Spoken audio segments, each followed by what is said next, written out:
जय संविधान जय भारत। आप देख रहे हैं भोजन की आज़ादी टीवी चैनल।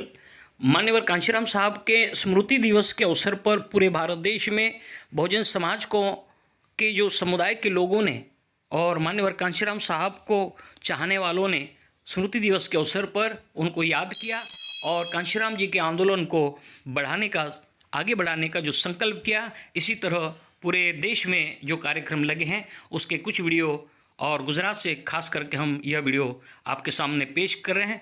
यह वीडियो ज़्यादा से ज़्यादा कांशीराम जी के स्मृति में श्रद्धांजलि के रूप में आप ज़्यादा से ज़्यादा लोगों को शेयर करें और सब्सक्राइब करें और लाइक करें। जय संविधान जय भारत। सभा में મને હિન્દીમાં કીધું એટલે હવે ગુજરાતી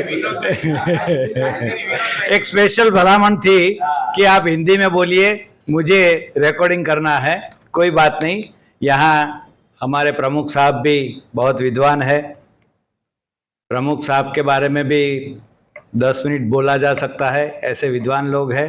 उसके साथ साथ जो बैठे हैं वो हमारे विद्वान लोगों के साथ कई बार मिलने का हुआ है और आप सब लोग जानते हो, इसीलिए नामकरण में नहीं पढ़ता हूँ। लेकिन तास्कन साहब का नाम तो मैं ज़रूर बोलूँगा क्योंकि उनका बीच बीच में जो अनाउंसिंग है वो मुझे बहुत अच्छा लगा। उनका जो कांशीराम साहब का एक एक वाक्य आपको सुनाने का, समझाने का, वो मुझे बहुत अच्छा लगा। आज कांशीराम साहब की मृत्यु तिथि है, 70वीं मृत्यु तिथि पर हम इकट्ठा हुए हैं। मुझे लगता है कि हमें 2-4 बातें पे गहन सोचना पड़ेगा।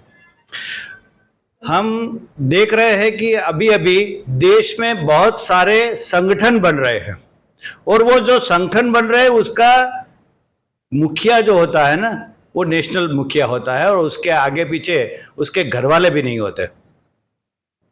ऐसे संगठनों को मैं बोलता हूं कि आप संगठन बनाइए, नेशनल प्रमुख का ओहदा भी ले लीजिए, आप जहां भी जाइए आपकी गाड़ी पे लिख लीजिए। लेकिन मैं आपसे 2 हाथ जोड़ के इतनी विनती करता हूं कि जब भी वोटिंग करने जाए या चुनाव आए तो माननीय कांशीराम साहब की पार्टी को ही वोट दे। अगर आप कांशीराम साहब का फोटो लगाते हो आपके लेक्चर में, आपकी गाड़ी में बाबा साहब का फोटो लगाते हो और जब भी जरूरत पड़ी तब बैनर पे आप पहले कांशीराम साहब का फोटो लगाते हो और फिर बहुजन समाज पार्टी का आप नुकसान करने वाली बातें करते हो, तो या तो आप गद्दार हो या चमचे हो या फिर आप सेवा करने नहीं निकले हो, आप भाजपा के दलाल हो। ये स्पष्ट उसको बोलना पड़ेगा। जब तक आप बोलेंगे नहीं तब तक उसको भी पता नहीं चलेगा कि मैं कौन हूं, क्योंकि चमचे को यह पता नहीं होता है कि उसका नाम चमचा है। यह भी याद रखना पड़ता है कि वो आपको बताना पड़ता है कि आप चमचे हो। तो बाबा साहब ने बोला था कि मेरे समाज में बहुत सारे लोग पिछड़े हैं, गरीब है, लेकिन उन्होंने कभी ज्ञाति की बात नहीं किया। उसने कभी एक पार्टी की बात किया था तब उसने भी कभी ऐसा नहीं बोला था कि मैं चमार का प्रतिनिधित्व करता हूं, मैं दलित का प्रतिनिधित्व करता हूं। वो बोलते हैं मैं सर्वजन का ही करता हूं। तब दूसरी पार्टियों ने क्या किया? दूसरी पार्टियों ने एक शब्द ले लिया। कांशीराम साहब ने जब समता की बात बोली तो दूसरे लोगों ने समरस की बात बोली। ये 2 शब्द देखने की बात है कि ये 2 शब्द में कितना फर्क है। जब हम समरस की बात करेंगे तो समरस में आप मिर्ची थोड़ी ही डालेंगे। जब सब्जी बनाएंगे तो समरस में मिर्ची ज्यादा नहीं डाली जाती। नमक कितना डाला जाता है? पिंच, थोड़ा सा, चपटी आप नमक डाल सकते हो। हल्दी भी कम होती है, सब्जी ज्यादा होती, सब्जी ज्यादा होती है, लीली लीली होती है। तो ये लीली लीली जो सब्जी होती है ना, वो ब्राह्मणवाद है। क्योंकि ब्राह्मणवाद खुद अपनी हौसला, अपनी हैसियत वो सबसे ज्यादा दिखाते हैं, बताते हैं। मैं बताता हूं कैसे वो करते हैं। अपने बच्चों को परदेश पढ़ाने के लिए भेज दिया, फिर वहां के नागरिकत्व ले लिया और आप सबको ये बताएंगे कि आपके बेटे को तो देशभक्ति करनी चाहिए। देश में रहना चाहिए, देश में पढ़ना चाहिए, देश छोड़ के जाना नहीं चाहिए। इंजीनियर डॉक्टर बनने के बाद आप परदेश जाके देश को भूल जाते हो। अभी मैंने थोड़े समय पहले एक न्यूज़ आया था कि मोदी साहब ने सारे कैनेडियन को भेज दिया वापस, राजदूतों को। मेरे 2-4 दोस्त है, बनिया है, ब्राह्मण है। मैंने बोला क्या आपके बेटे को वापस बुला लेंगे? मैंने उनको पूछा कि आपके बेटे जो परदेश पढ़ रहे हैं या वहां नौकरी कर रहे हैं, क्या उसको वापस बुला लेंगे अब? तो बोले नहीं नहीं, यहां से तो वो अच्छे हैं, वहां कोई तकलीफ नहीं पड़ती। तो देखिए कि आपको क्या बता रहे हैं। गरीब के बच्चे को वो बोल रहे हैं कि आपको परदेश जाने की जरूरत नहीं है, पढ़ने की जरूरत नहीं है, आप तो जय श्री राम बोलो और अयोध्या चलो। आपको मैं मेरी कोर्ट की बात बताना चाहता हूं अभी अभी, क्योंकि कैसे गुमराह करते वो बताता हूं कि ब्राह्मण धर्म क्या है, ब्राह्मण के नाम पर वो क्या क्या करवाते हैं। यहां एक मिर्जापुर कोर्ट है, जिसने नहीं देखी है यहां से आगे जाएंगे 300 मीटर दूर है मिर्जापुर कोर्ट। वो मिर्जापुर कोर्ट का पूरा एस्टेब्लिश जो हुआ है वो वहां जूनी हाईकोर्ट में तब्दील किया है। अभी वहां बदला जा रहा है क्योंकि जो मकान बनाया था वो भाजपा ने भ्रष्टाचार किया था और उसमें वो हिल गया है, तो उसका समाचार पेपर में नहीं आएगा। अब वो बिल्डिंग बनाने की है, सारा सामान जा चुका है, फिर भी वो अभी भी यहां काम कर रहे हैं क्योंकि वो बोल रहे हैं कि हम श्राद्ध में वहां शिफ्ट नहीं होंगे। सामान वहां गया है, जज यहां बैठे हैं और जज ये बोलते हैं कि हम ब्राह्मणवाद का है, हम प्रचार कर रहे हैं इसलिए हम वहां नहीं जाएंगे क्योंकि श्राद्ध पूरा हो जाने के बाद जाएंगे। कहां से न्याय मिलेगा आपको? न्याय मिलता नहीं है, बिकता है। और वो बिकने वाले, बेचने वाले भी सवर्ण है। और जब न्याय करने की बात आती है तो कोई दलित के केस के ऊपर वो करते हैं कि भी उसको सजा कर दो ताकि सबको पता चले कि ये आदमी ने न्याय किया है। न्याय कैसे किया जाता है मालूम है? एक आदिवासी स्त्री है, मैं राजू भाई को खास बताना चाहता हूं कि एक आदिवासी ने एट्रोसिटी केस किया। एट्रोसिटी केस में बाद में समाधान हो गया, जो भी हुआ।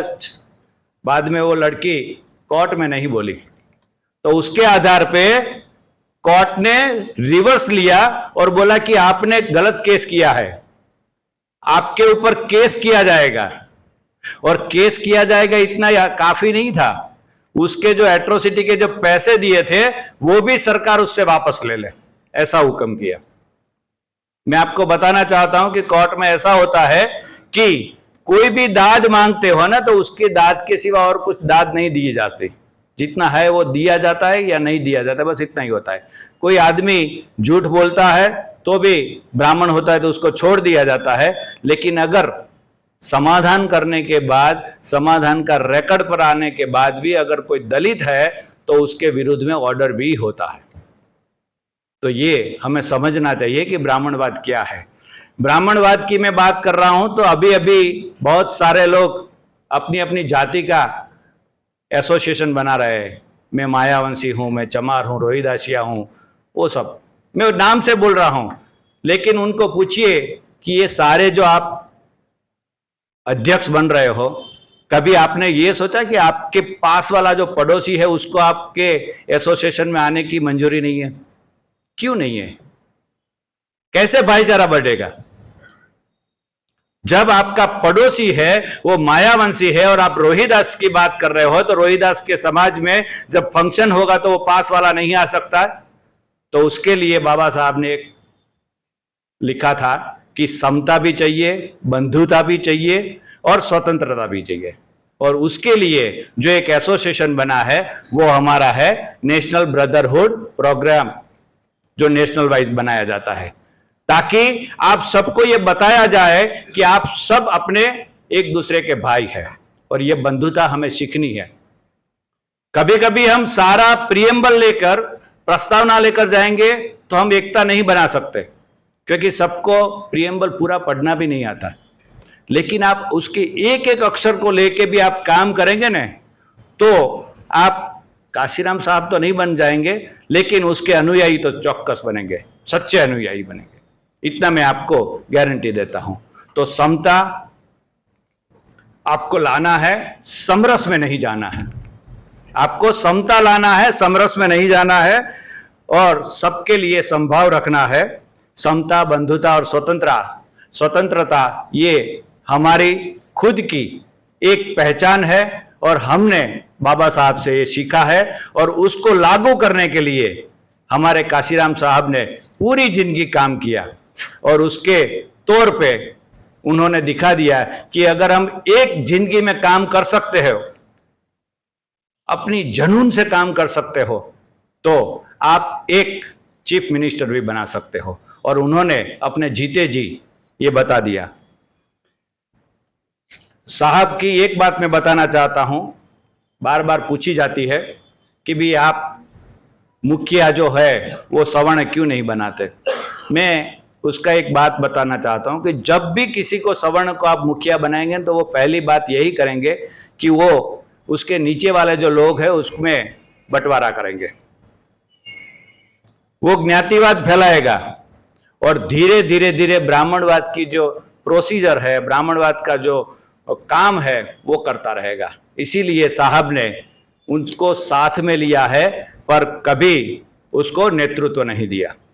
तो ये उनकी बातें समझने की ज़रूरत है। मैं मानता हूं कि समय ज़्यादा है, प्रमुख साहब से मुझे सुनने की बहुत अपेक्षा है, इसलिए मैं यहाँ शॉर्ट में आपको कहता हूं। लेकिन हमें इतना देखना है कि कहीं भी रहो, बाबा साहब का हमें याद रखना है, स्मरण करना है। और काशीराम साहब ने सत्ता लिया था, और सत्ता की चाबी ऐसी है कि हर उकेल आप वो सत्ता आने के बाद कर सकते हो, उस चाबी से अपना काम निपटा सकते हो। तो मैं आपको विनती करता हूं कि आप कहीं भी रहो, कहीं भी जाओ, आप सिर्फ इतना कहते रहो कि बहुजन समुदाय को सत्ता में आना है और वोट बहुजन समाज को ही देना है। ये मैं आपको विनती करता हूं। जय हिंद, जय भारत।